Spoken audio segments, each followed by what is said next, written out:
पहला प्रश्न है, उत्पादन संभावना वक्र का आकार कैसा होता है? कि उत्पादन संभावना वक्र जो होता है, इस वक्र का आकार अगर हम जो है चित्र को देखें, हमारी जो समझ व्यष्टि अर्थशास्त्र वाली जो बुक है, माइक्रो इकोनॉमिक्स वाली, उसके पहले ही परिचय वाले चैप्टर में ही इसके बारे में बताया गया है। एक्स एक्सिस पर साधन एक दिखाया जाता है और साधन दो को हम दिखाते हैं वाई एक्सिस पर, और जहां पर एक्स और वाई दोनों एक्सिस मिलते हैं उसे मूल बिंदु कहते हैं। तो प्रश्न है, ये उत्पादन संभावना वक्र का प्रोडक्शन पॉसिबिलिटी कर्व का शेप है। ठीक है, ये उसका आकार है। मूल बिंदु की जो विकल्प हैं, जो इन विकल्पों में से कोई एक विकल्प इसका सही उत्तर है। मूल बिंदु की ओर उन्नत होता है, मूल बिंदु की ओर नतोदर होता है, उपरोक्त दोनों होते हैं, या उपरोक्त में कोई नहीं। ठीक है, अब देखिए क्या होता है। ये जो मूल बिंदु है, इसको मूल बिंदु कहते हैं। अगर वक्र इस तरीके से मूल बिंदु की ओर दब रहा है और फिर दूर जा रहा है ना, तो इसको हम बोलते हैं उन्नत या उत्तल। यहाँ पर जो आकार है, वक्र का जो आकार है, वक्र का आकार उन्नत या उत्तल है। ठीक है, और अगर वक्र मूल बिंदु से इस तरीके से बराबर दूरी बनाए रख रहा है, पास नहीं आ रहा है, दूर जा रहा है, या दूरी बनाए हुए है, बिल्कुल पास नहीं आता है, मूल बिंदु की ओर दबता नहीं है, बाहर की ओर चला जाता है, ऐसे इस तरीके से बनता है, तो इस आकार को हम कहते हैं मूल बिंदु की ओर नतोदर। इसको कहेंगे नतोदर आकार या अवतल आकार। ठीक है, तो ये अब जो उत्पादन संभावना वक्र है, हमने यहाँ पे इसको बनाया हुआ है, इसका जो आकार है वो इस नतोदर आकार से मिलता जुलता है, तो हम कहेंगे मूल बिंदु की ओर नतोदर होता है। तो सही उत्तर होगा मूल बिंदु की ओर नतोदर होता है उत्पादन संभावना वक्र का आकार। ठीक है, अगला प्रश्न। अगला प्रश्न है हमारा, तटस्थता मानचित्र की विशेषता है। तटस्थता मानचित्र, तटस्थता मानचित्र को हम उदासीनता मानचित्र, उदासीनता मानचित्र या अनधिमान मानचित्र भी कहते हैं। ठीक है, तो इस पे कोई कंफ्यूजन नहीं होना है। हिंदी में ट्रांसलेशन में कई बार ऐसा होता है, एक ही शब्द के कई, एक ही इंग्लिश वर्ड के कई हिंदी वर्ड अलग अलग हैं। इकोनॉमिक्स में खासकर कई मामलों में होता है, तो आप इंग्लिश में जो पेपर छपा होता है, अगर कंफ्यूजन है तो उसको भी पढ़ लें एक बार, इंग्लिश में ट्रांसलेटेड वर्जन भी पढ़ लें उस पेपर का। जो तटस्थता मानचित्र की विशेषता अगर पूछ रहा है तो आप कहेंगे कि उदासीनता मानचित्र या अनधिमान मानचित्र की विशेषता पूछी जा रही है। अनधिमान मानचित्र की विशेषताएं क्या क्या होती हैं, हम इसको जरा सा बात कर लेते हैं। ये प्रश्न अगर सभी विशेषताएं पूछी जाती है तो प्रश्न जो है 3 या 4 नंबर में पूछा जा सकता है। 3 नंबर के प्रश्न 4 नंबर के प्रश्न अब आते तो हैं, अब तो नहीं आते हैं, लेकिन 3 नंबर में पूछा जा सकता है।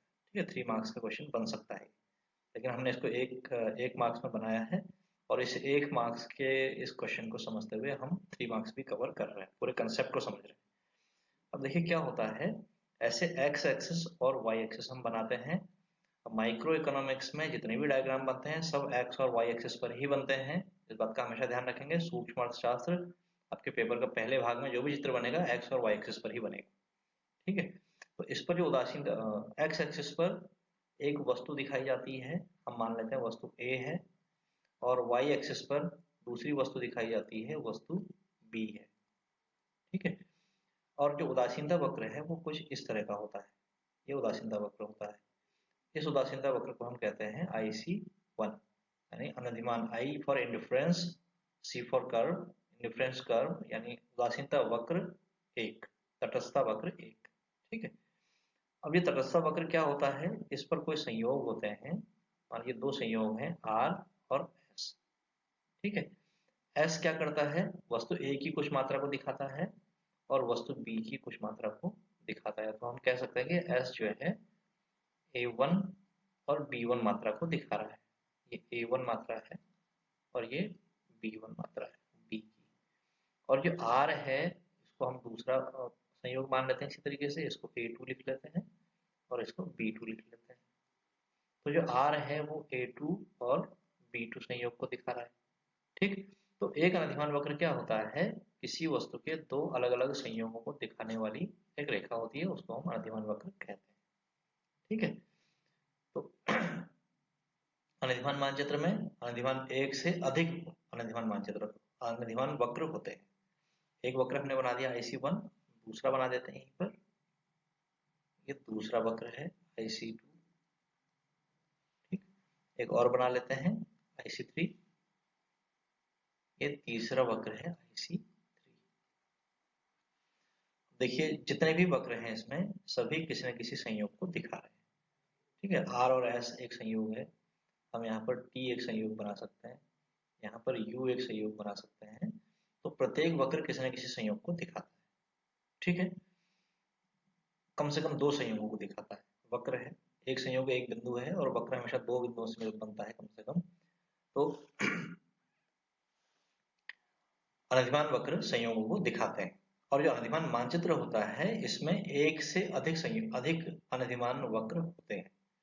IC1 एक अनधिमान वक्र है, IC2 दूसरा अनधिमान वक्र है, और IC3 तीसरा अनधिमान वक्र है। इसमें अगर हम यहाँ, ये मूल बिंदु है, यहाँ से अगर दूरी देखें तो IC1 सबसे पास है, IC2 थोड़ी दूर है, और IC3 इन सब में सबसे अधिक दूर है, या सबसे अधिक ऊपर है कह सकते हैं, है ना। ये ऊपर की ओर है और जो ये वाला वक्र है ये नीचे की ओर है। ठीक, अब एक कंसेप्ट इसमें क्या है इस अनधिमान मानचित्र में, वो कहता है कि जो नीचे जो वक्र है, नीचे वाला वक्र कम संतुष्टि को बताता है। अगर कोई उपभोक्ता नीचे वाले वक्र पर है तो इसका मतलब उसको संतुष्टि थोड़ी कम मिल रही है ऊपर वाले की तुलना में, और अगर कोई ऊपर वाले वक्र पर है तो ये अधिक संतुष्टि को दिखाता है।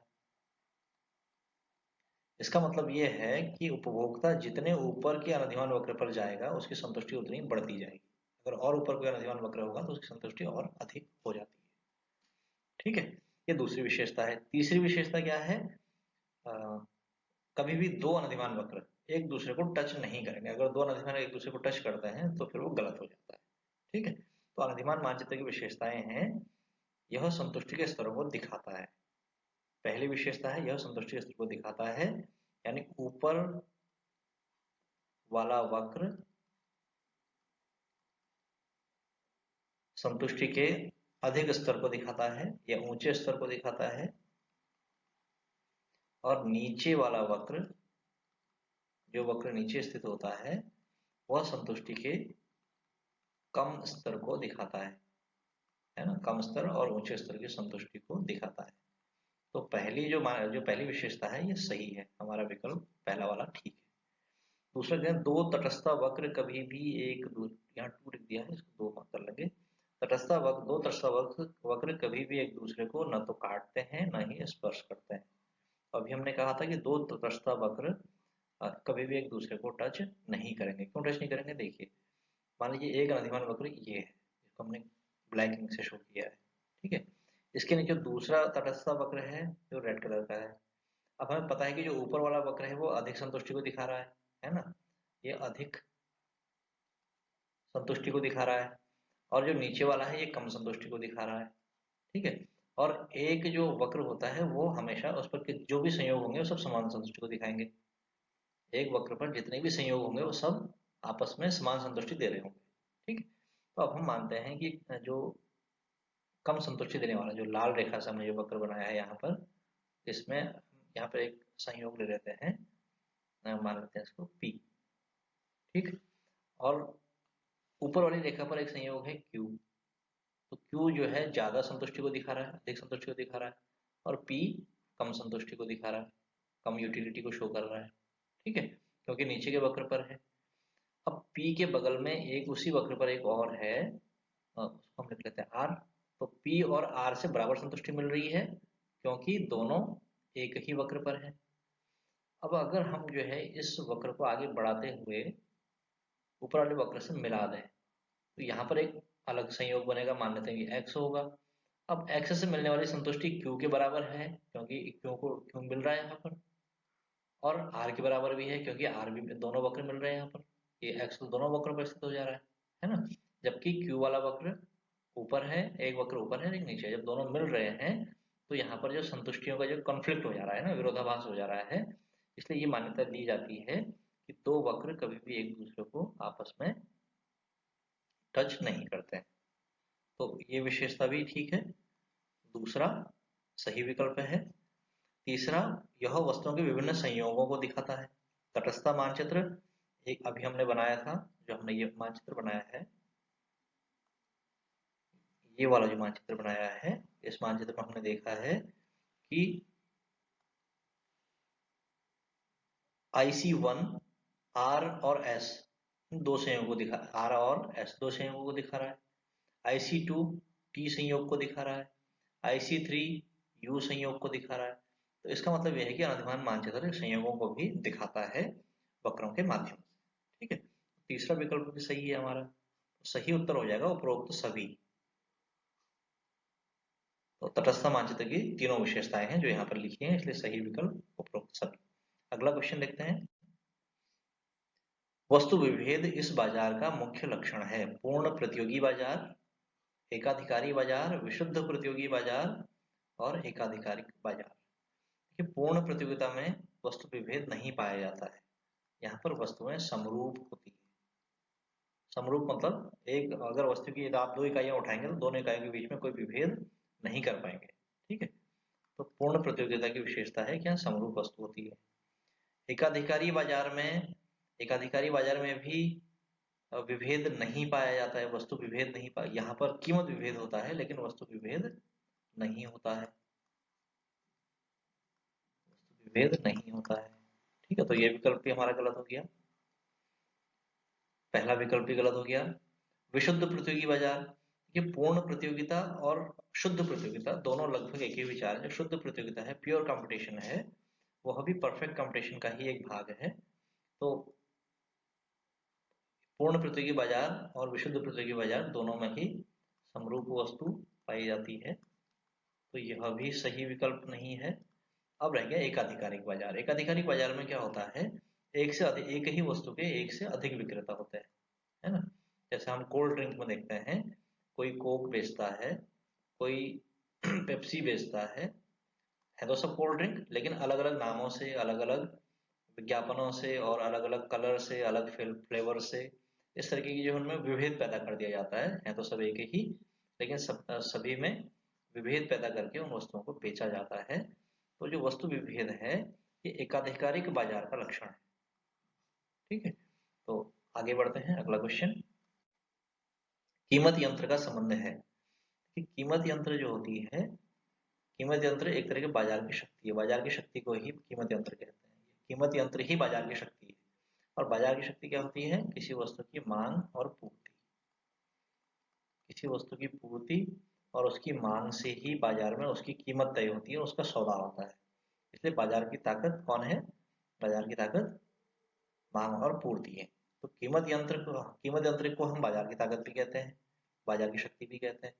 और मांग और पूर्ति की जो शक्तियां होती हैं, इन्हीं को कीमत यंत्र कहा जाता है। कीमत यंत्र का मतलब है मांग और पूर्ति की शक्तियां, बाजार की शक्तियां भी इन्हें कहते हैं। तो अब क्या इसका संबंध केवल मांग से है? नहीं, केवल मांग से नहीं है। केवल पूर्ति से है? नहीं, मांग और पूर्ति दोनों से है। बिल्कुल सही है। तो तीसरा विकल्प जो है हमारा सही उत्तर है, और उपरोक्त में से कोई नहीं, ये गलत हो जाएगा। फिर अगला क्वेश्चन, उपभोक्ता का बजट से आप क्या समझते हैं? उपभोक्ता की आय को ही हम उपभोक्ता का बजट कहते हैं। उपभोक्ता की आय और उपभोक्ता का बजट दोनों पर्यायवाची हैं व्यष्टि अर्थशास्त्र में। यहाँ पर एक बात करनी बहुत जरूरी मुझे लगती है। हम पिछले कई सालों से मूल्यांकन करते हैं बोर्ड की परीक्षाओं का, तो हम अक्सर देखते हैं कि सरकारी बजट का प्रश्न आता है, यानी समष्टि अर्थशास्त्र में जब बजट पूछा जाता है तो बच्चे आंसर में लिख देते हैं उपभोक्ता का बजट, जो कि गलत हो जाता है। ठीक है, दोनों में अंतर है। और कभी कभी क्या होता है, उपभोक्ता का बजट का प्रश्न आता है और बच्चे आंसर में लिख देते हैं सरकारी बजट की परिभाषा, या सरकारी बजट को आंसर कर देते हैं। तो ये भी गलत हो जाता है। ठीक है, आंसर भाई क्वेश्चन अगर सरकारी बजट का है तो आंसर उपभोक्ता बजट का नहीं होगा ना, उपभोक्ता के बजट का नहीं होगा। अगर क्वेश्चन उपभोक्ता के बजट का है, उपभोक्ता का बजट से संबंधित है, तो फिर आंसर सरकारी बजट से संबंधित नहीं होगा। दोनों में अंतर है। क्या अंतर है? तो सरकारी बजट है ये सरकार की आय और व्यय, है ना, आय प्लस व्यय, इसको प्लस नहीं कहेंगे बल्कि एंड कहेंगे, आय और व्यय का विवरण है। ठीक। और जो उपभोक्ता का बजट है, उपभोक्ता का बजट क्या होता है? उपभोक्ता का बजट उपभोक्ता की आय होती है। तो ये दोनों में अंतर है। तो जो प्रश्न होता है, अगर उपभोक्ता का बजट पूछा जाएगा तो आपको उपभोक्ता की आय के बारे में बताना है। अगर सरकारी बजट पूछा जाता है तब आपको सरकार की आय और व्यय के विवरण की बात करनी है। इस बात का ध्यान रखना है। फिर अगला प्रश्न देखते हैं। हाँ, उपभोक्ता का बजट से आप क्या समझते हैं? प्रश्न था, उत्तर हमारा ये है कि उपभोक्ता की आय को ही हम उपभोक्ता का बजट कहते हैं। अगला प्रश्न है, पूर्ति को प्रभावित करने वाले दो कारकों के नाम। देखिए, हमने जो है एक वीडियो बनाया था पूर्ति फलन पर, और पूर्ति फलन में हमने पूर्ति के लगभग 10 कारकों की बात की थी। पूर्ति को निर्धारित करने वाले 10 तत्वों की बात की थी। उन्हीं 10 में से आप कोई भी दो लिख लेंगे। मैं यहाँ पर दो लिख देता हूँ। एक है वस्तु की कीमत, दूसरा है टेक्नोलॉजी। जिस टेक्नोलॉजी से वस्तु का उत्पादन हो रहा है, दोनों से ही वस्तु की पूर्ति प्रभावित होती है। इसके अलावा 10 8 और भी हमने लिखे थे। आप उनके जो है एक एक करके देख लेंगे। डिस्क्रिप्शन में इस वीडियो का लिंक दिया गया है, आप उस वीडियो को फिर से देख सकते हैं। अगला प्रश्न है, एक चित्र द्वारा सीमांत लागत और औसत लागत को दिखाइए। जो सीमा हम लोग जानते हैं, सीमांत लागत वक्र यू आकार का होता है, इस तरीके से। ठीक है। और जो औसत लागत वक्र होता है वह भी यू आकार का होता है। अब एक चित्र में दिखाना है तो हम दोनों को एक ही नहीं बनाएंगे। यहाँ पर हम लिखेंगे एक्स वाई मूल बिंदु, दोनों चित्रों में लिख लेते हैं। समझाने के लिए इसकी बात करूँ, ये हमारे चित्र नहीं होंगे, मैं आपको बता रहा हूँ कि ये सीमांत लागत वक्र है और ये औसत लागत वक्र है। ठीक है, दोनों यू आकार के होते हैं। या इधर मात्रा लिखी होगी और इधर लागत लिखा होगा। ऐसे इसमें भी लागत लिखा होगा और इधर मात्रा लिखा होगा। ठीक है, दोनों चित्र अलग अलग बनाएंगे तो यह भी सही है और यह भी सही है। लेकिन प्रश्न कह रहा है कि एक चित्र द्वारा दिखाइए, है ना, एक चित्र द्वारा सीमांत लागत और औसत लागत दोनों को दिखाना है। तो हम, इसका मतलब यह है कि हम एक ही चित्र बनाएंगे, उसमें दोनों को बना देंगे। ठीक, दोनों को कैसे बनाएंगे? हम पहले बनाएंगे औसत लागत वक्र। मात्रा लिख लेते हैं। आप जब भी चित्र बनाएंगे तो काली और नीली पेन का यूज करेंगे एग्जाम में, खासकर रेड पेन का बिल्कुल यूज नहीं करेंगे, क्योंकि रेड पेन का यूज जो टीचर इवैल्यूएशन करते हैं वो यूज करते हैं, तो अलाउ नहीं होता, इसलिए रेड पेन का यूज करना। ठीक है, रेड और ग्रीन यूज नहीं करनी चाहिए। आपको ब्लू और ब्लैक पेन का यूज करना है। तो ये औसत लागत वक्र हो गया। जब सीमांत लागत वक्र बनाएंगे तो औसत लागत यहाँ पे खत्म हो रहा है, ऊपर वाले हिस्से पर, यहाँ से शुरू किया था हमने। अब इसके लेफ्ट में जो है यहाँ पर कहीं एक पॉइंट रखेंगे और उसे सीधे यहाँ पे लाएंगे। कहाँ? जहाँ पर औसत लागत सबसे नीचे वाला, ये सबसे न्यूनतम है, यहाँ ऊंचा है, औसत लागत नीचे की ओर आ रहा है, यहाँ पहुंचता है। इस पर पॉइंट बना लेंगे और यहाँ से लाइन खींचेंगे, इस तरीके से नीचे लाएंगे, इसको यहाँ पे लिख लेंगे सीमांत लागत। जहां पर, जिस बिंदु पर औसत लागत न्यूनतम होती है, ठीक उसी बिंदु पर सीमांत लागत और औसत लागत दोनों एक दूसरे के बराबर होते हैं, इस पॉइंट, है ना। तो इसको आपको ध्यान रखना है, दोनों एक ही चित्र में इस तरीके से बनेंगे। अगर आप इसको जो है अलग तरीके से, अगर आप इसको ऐसे बना देंगे, इस तरीके से बना देंगे, तो फिर ये गड़बड़ हो जाएगा, है ना। तो हो सकता है टीचर इस पर नंबर काट दे, हो सकता है कभी नंबर भी दे दे, लेकिन नंबर काटने के इसमें पूरे चांस है, क्योंकि ये सही चित्र नहीं है। अगर आप जो है इस तरीके से बनाएंगे AC, तब भी गलत हो जाएगा।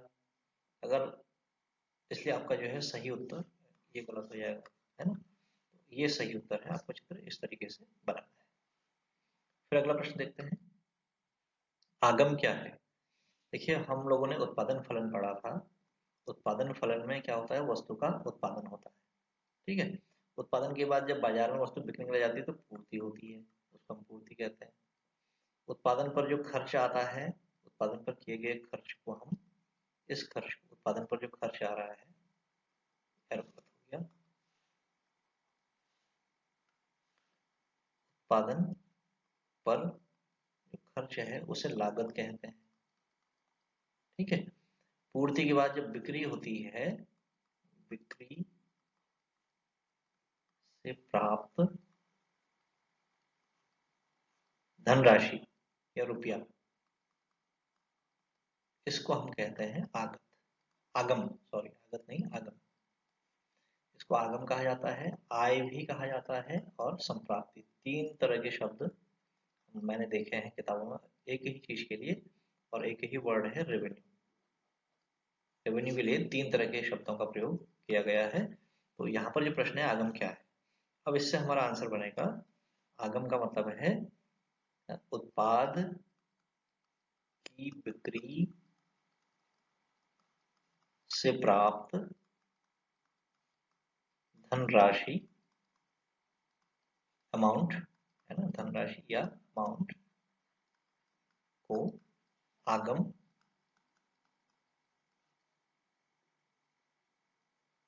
या आय या संप्राप्ति कहते हैं, ठीक है। ये आय जो है व्यष्टि अर्थशास्त्र में है, समष्टि में नहीं है। समष्टि अर्थशास्त्र में जब आय की बात होती है तो राष्ट्रीय आय होती है, व्यष्टि अर्थशास्त्र में किसी एक फर्म की आय की बात होती है। फिर अगला प्रश्न है, प्रवाह का उदाहरण है। ये प्रवाह का मतलब है परिवर्तन, ठीक है। किसी राशि में जब परिवर्तन होता है तो हम कहते हैं प्रवाह हो रहा है, ठीक है। और प्रवाह के अलावा हमने इसके साथ एक और कंसेप्ट पढ़ा है, स्टॉक। स्टॉक का मतलब होता है स्थिरता, ठीक है।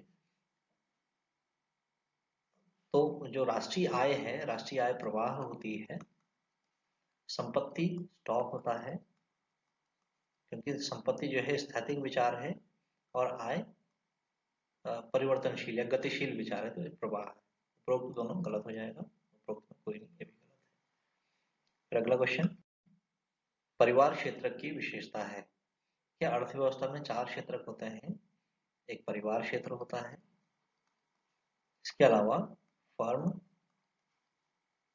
सरकार और बाह्य क्षेत्र, विदेशी क्षेत्र, चार क्षेत्र होते हैं। परिवार क्षेत्र की विशेषता क्या होती है, यह साधनों का स्वामी होता है, साधनों का स्वामी होता है। यह साधनों की बिक्री करता है, और साधनों को खरीदता कौन है, साधनों को बेचता है या साधनों की पूर्ति करता है, ठीक है। दोनों बात एक ही है। साधनों की मांग, फर्म, फर्म द्वारा साधनों की मांग की जाती है, परिवार द्वारा साधनों की पूर्ति की जाती है। और साधनों का स्वामी होता है, साधनों को बेचता है, इसके अलावा उपभोक्ता भी होता है। उत्पादक क्षेत्र में जो वस्तुएं बनती हैं उनको खरीदने का कार्य, या उनका जो उपभोग होता है वो परिवार क्षेत्र में होता है, तो यह उपभोक्ता क्षेत्र भी है, ठीक है। तो इस तरीके से हम देखते हैं ये परिवार क्षेत्र की विशेषता है, ठीक। अब देखिए, अब यहाँ क्या लिखा है, परिवार क्षेत्र की विशेषता है, पहला है यह साधनों का स्वामी होता है, ठीक है, हमने बात की है इसकी। यह उपभोक्ता क्षेत्र होता है, ये भी ठीक है।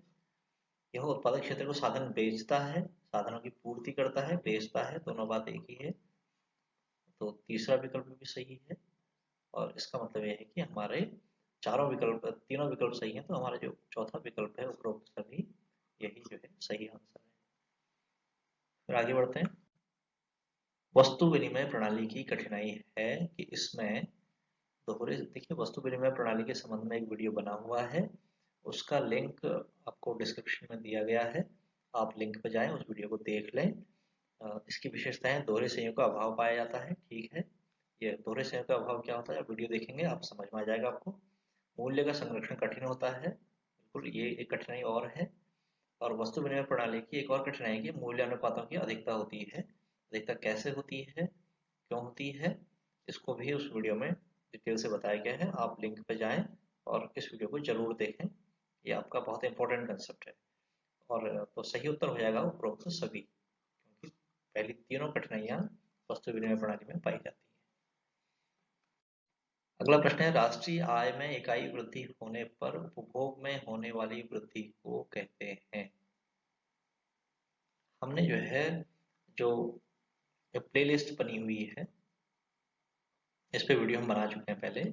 एक प्लेलिस्ट है राष्ट्रीय आय का निर्धारण या आय का निर्धारण, आय का निर्धारण, इससे संबंधित जो प्लेलिस्ट है उसमें वीडियो अपलोड किया गया है। सीमांत उपभोग प्रवृत्ति, औसत उपभोग प्रवृत्ति, सीमांत बचत प्रवृत्ति और सीमांत उपभोग प्रवृत्ति, चारों पर डिटेल से बात की गई है, आप उसमें देखेंगे।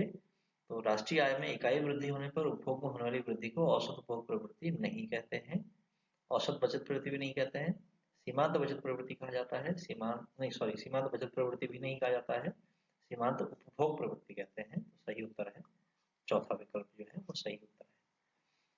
इसको delta C divided by delta Y ऐसे लिखा जाता है, यही एमपीसी होती है।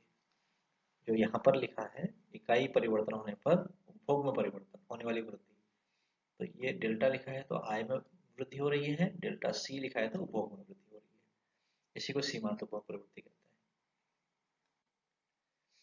मुद्रा के एक एक प्राथमिक और द्वितीयक कार्य लिखिए।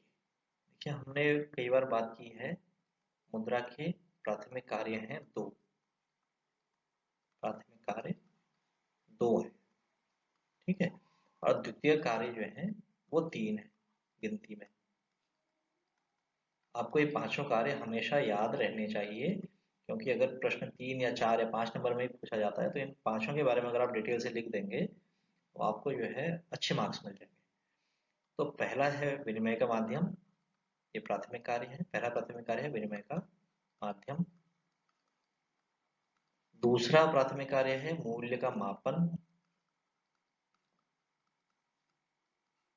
द्वितीय कार्य में पहला द्वितीय कार्य है मूल्य का संचय।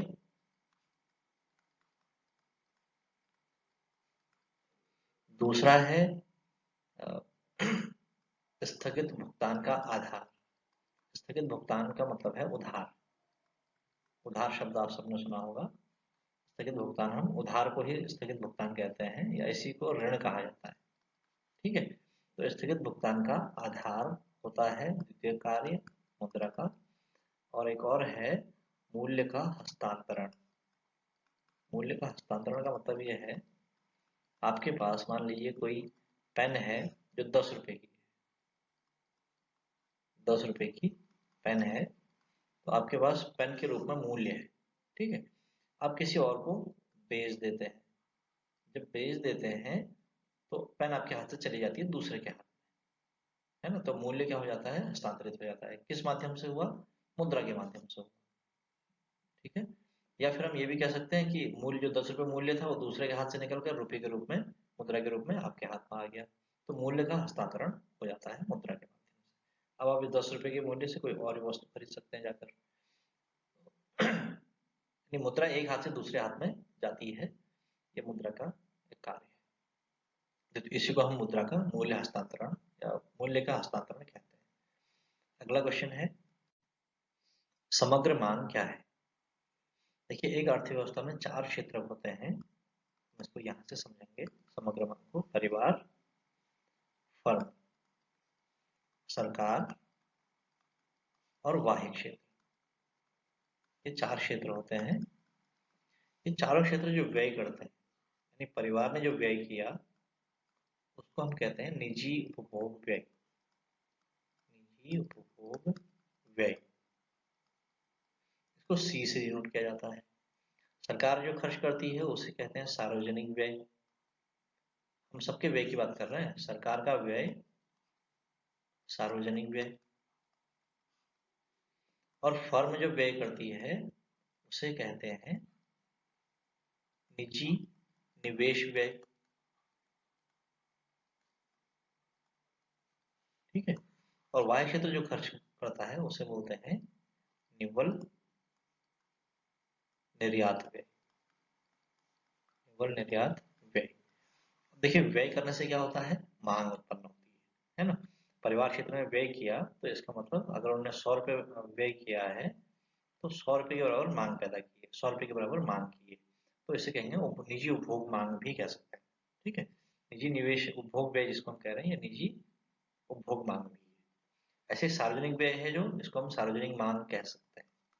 ठीक, और जो निजी निवेश व्यय है इसको निजी निवेश मांग कहा जा सकता है, और जो निवल निर्यात व्यय है इसे निवल निर्यात मांग कहा जा सकता है। ठीक, निजी निवेश व्यय को सी से डिनोट करते हैं, सरकारी व्यय सार्वजनिक व्यय को कैपिटल जी से डिनोट करते हैं, सभी कैपिटल लेटर से डिनोट किए जाते हैं। और निजी निवेश व्यय को कैपिटल आई से डिनोट किया जाता है, इनको ध्यान रखेंगे आप। और जो निवल निर्यात व्यय है इसको X minus M, export minus import इसका मतलब होता है, इससे दिखाया जाता है। ठीक है, तो जो सरकार, जो परिवार क्षेत्र जो मांग करता है उसको लिखते हैं सी, फर्म जो मांग करती है उसे लिखते हैं आई, सरकार जो मांग करती है उसे लिखते हैं जी, और निजी निवल निर्यात व्यय यानी वाह्य क्षेत्र जो मांग करता है उसे लिखते हैं एक्स माइनस एम। और अर्थव्यवस्था में 4 ही क्षेत्र होते हैं, परिवार, सरकार, फर्म और वाह्य क्षेत्र। तो चारों ने जो मांग की है उसी को हम, उसके योग को हम जो है समग्र मांग, एग्रीगेट डिमांड कहते हैं। इन सबको हम जोड़ देंगे, तो जो समग्र मांग है वास्तव में अर्थव्यवस्था के चारों क्षेत्रों द्वारा की गई कुल मांग का योग है, इसी को हम समग्र मांग कहते हैं। ठीक है, तो आप इसको परिभाषा के रूप में लिख सकते हैं। अगर परिभाषा लिखेंगे तो इस तरीके से लिखेंगे,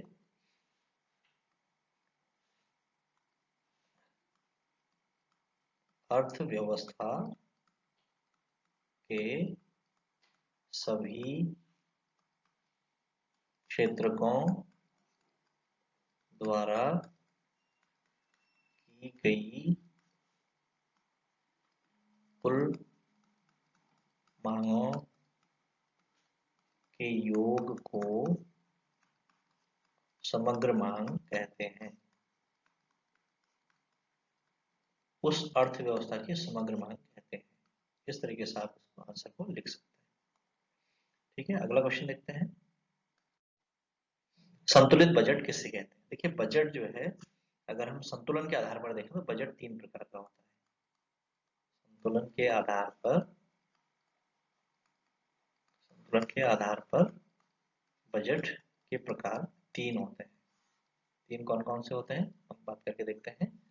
एक होता है संतुलित बजट,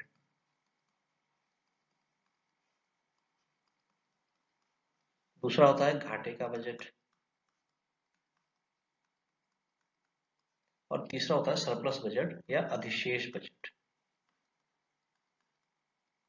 बचत का बजट भी लिखा हो सकता है कभी, क्योंकि इकोनॉमिक्स के पेपर में इस तरह की चीजें देखने को मिल जाती है, अधिशेष का बजट या अधिशेष बजट। ठीक है, अब देखिए हम क्या जानते हैं बजट के बारे में, क्या जानते हैं, बजट आय और व्यय का विवरण होता है। यानी बजट जो होगा ये, उसको आप एक कॉपी की तरह समझ लीजिए। ये एक कॉपी है, ये एक नोटबुक है मान लीजिए। ठीक है, इस तरीके से एक नोटबुक है मान लेते हैं इसको। तो बजट इसी तरह का एक डायरी होती है। इसके लेफ्ट साइड में हम मान लेते हैं आय का विवरण है, ठीक, और राइट साइड में व्यय का विवरण लिखा जाता है, और इस आय, सभी आय के विवरण को जोड़ देते हैं। मान लीजिए टोटल आय है 1000 रुपये और व्यय हो रहा है 1000 रुपये जोड़कर, तो उनको लिख दिया जाएगा अंत में। ठीक है, कुल आय, सरकार की कुल आय 1000 रुपये हो गई और कुल व्यय भी 1000 रुपये हो गया। अब हमेशा ऐसा नहीं होता है, कभी आय 1000 रुपये होगी तो हो सकता है व्यय कभी 900 रुपये रहे या फिर 1100 हो जाए। तो व्यय में परिवर्तन आ सकता, व्यय व्यय जो है, आय और व्यय जरूरी नहीं हमेशा बराबर ही होंगे, कभी कभी एक को एक दूसरे से कम या ज्यादा हो सकते हैं। जो संतुलित बजट होता है इसमें सरकार की आय और सरकार के व्यय बराबर होते हैं, इसको हम संतुलित बजट कहते हैं। यही प्रश्न है हमारा। हम घाटे के बजट की बात भी कर लेते हैं। घाटे के बजट में सरकार की आय जो होती है वो व्यय से कम हो जाती है, ठीक है, और अधिशेष बजट में सरकार की आय अधिक होती है और व्यय कम हो जाता है। तो इस तरीके से हम इन अलग अलग तरह के बजट को परिभाषित कर सकते हैं। तो संतुलित बजट ऐसा बजट है हम लिखेंगे संतुलित बजट किसे कहते हैं, कुछ ऐसे लिखेंगे, संतुलित बजट ऐसा बजट जिसमें सरकार की आय और व्यय बराबर होते हैं। फिर अगला क्वेश्चन, अनुकूल व्यापार संतुलन किसे कहते हैं। व्यापार संतुलन का कंसेप्ट भी लगभग बजट से संतुलित बजट से मिलता जुलता है, बजट संतुलन से मिलता जुलता है, लेकिन थोड़ा अंतर है। व्यापार संतुलन में हम विदेशी व्यापार की बात करते हैं, ये विदेशी व्यापार से संबंधित विचार है, कंसेप्ट है, ठीक है। और विदेशी व्यापार का मतलब है बाह्य क्षेत्र से संबंधित है, ठीक। तो बाह्य क्षेत्र में क्या होता है, कुछ निर्यात होते हैं और कुछ आयात होते हैं, ठीक है। जब निर्यात और आयात बराबर होते हैं तो हम कहते हैं संतुलित व्यापार, संतुलित विदेशी व्यापार या संतुलित व्यापार, ठीक है। अगर निर्यात और आयात एक दूसरे से बराबर नहीं है ना, बराबर अगर नहीं है तो इसको कहते हैं हम असंतुलित व्यापार, व्यापार असंतुलन हो जाता है, इसमें असंतुलित व्यापार हो जाता है। और जो असंतुलित व्यापार होता है ये दो तरह का हो सकता है। अगर निर्यात और आयात बराबर नहीं है तो इसका मतलब है कि कोई एक ज्यादा है। कौन ज्यादा है, कभी निर्यात ज्यादा हो सकता है और कभी आयात ज्यादा हो सकता है। अगर निर्यात आयात से कम है, निर्यात इज लेस देन आयात, है ना, तो हम कहेंगे प्रतिकूल व्यापार संतुलन है, क्योंकि निर्यात कम है आयात अधिक है। प्रतिकूल व्यापार संतुलन इसे कहा जाता है। और हमारा प्रश्न है अनुकूल व्यापार संतुलन क्या होता है। अनुकूल व्यापार संतुलन के लिए हम लिखेंगे ऐसा अंतर्राष्ट्रीय व्यापार, किसी देश का ऐसा अंतर्राष्ट्रीय व्यापार जिसमें देश के निर्यात अधिक होते हैं उस देश के आयातों से, है ना, आयात की तुलना में निर्यात अधिक होते हैं, तो इसे हम कहते हैं अनुकूल व्यापार संतुलन।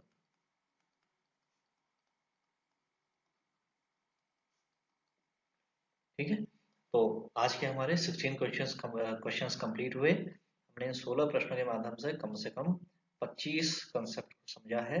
आप इसको ठीक से सुने, बार बार सुने और इसके नोट्स बनाएं, ये आपके एग्जाम में जरूर आपकी मदद करेगा।